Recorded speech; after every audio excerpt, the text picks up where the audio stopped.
আপনি কি জানেন কার জন্য আজ আমরা এই পৃথিবীর আলো দেখছি? চলুন জেনে নেই সেই মহান মানবের শৈশবের এক বিস্ময়কর ঘটনা। আসসালামু আলাইকুম। দিন স্টোরিজ বিডি চ্যানেলে আপনাকে স্বাগত। তৎকালীন আরবে একটি প্রচলিত রীতি ছিল, শহরের শিশুদের মরুভূমির বিশুদ্ধ পরিবেশে লালন পালনের জন্য গ্রাম্য ধাত্রীদের কাছে পাঠানো হতো। সে সময় বনি সাদ গোত্রের এক দরিদ্র নারী বিবি হালিমা শিশু নিতে মক্কায় আসেন। কিন্তু বছরটি ছিল ভয়াবহ খরা।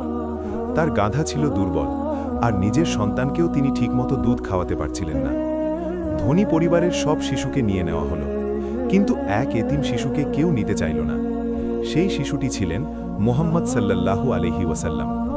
শেষ পর্যন্ত খালি হাতে না ফেরার জন্য বিবি হালিমা সেই এতিম শিশুটিকেই নিয়ে নিলেন। আর তারপরই শুরু হলো অলৌকিক ঘটনা।